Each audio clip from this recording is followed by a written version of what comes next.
Okay people, let's update the strongest Mortal Kombat characters video. And wow, does it need updating or what? Because as of Mortal Kombat 11, the lore was thrown for a freaking loop. So yeah, there's some changes here and there, but let's go. The strongest character in the history of the Mortal Kombat franchise is still the one being. Once again, he is the reason why the realms exist. Okay, without him, there would be no Mortal Kombat, no life. Different level of power right there. Okay? We've seen Kronika display a lot of power, but not at the level of the one being. Once again, Onaga's ending, where he had the one Kamidogu, which is the one being's power, he was able to end the entire universe. That's all timelines, everything. That's the one being's power. Kronika has nowhere near that kind of power. So the one being is still the strongest character in the history of the Mortal Kombat franchise. Him being jumped and defeated by the Elder Gods was probably just plot armor to actually start the storyline of the game. Because clearly from what we see from these Elder Gods now, they ain't got shit on the one being. Facts. The one being is the strongest. He can end the universe if he returns. Simple. Not timelines, not realms, the entire universe. Or at this point we should say multiverse. He can end everything. That's of course until they retcon the shit out of him. So he's currently still number one. Now here's one of the big shockers, people. The second most powerful being in Mortal Kombat history is... Wow, what a rise, huh? Fire God Liu Kang. Wow, this guy just jumped up to the heavens, didn't he? And you might say, how is he stronger than Kronika? Well, he defeated her.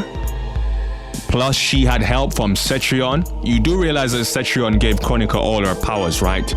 Plus, she had her crown, and she still lost. The problem here is that Kronika's powers did not work on Liu Kang. Her time-stopping ability didn't affect him. Most likely because he had Raiden inside of him, making Fire God Liu Kang Kronika's kryptonite. He washed her even when she had help, resulting in Fire God Liu Kang being the second most powerful being in Mortal Kombat history. This guy has been given the best new form, probably the best new upgrade from any of your top fighting game characters. Ryu was given the power of nothingness, Jin has his devil form, but none of that compares to Fire God Liu Kang. Dude is now in a different league, clearly.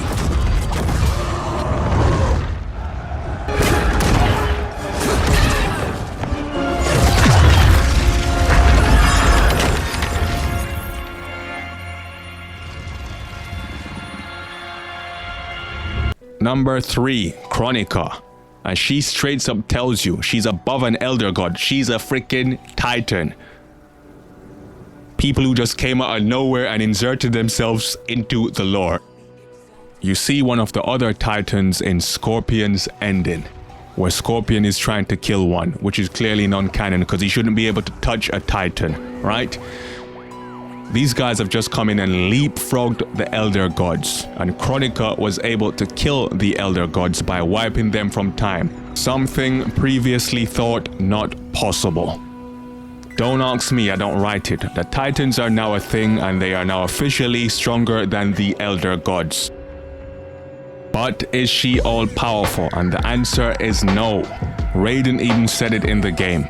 But Kronika's behavior makes it clear that while mighty, she is not all-powerful. Well, I guess that's that, right? Nah, but of course she needed some special items.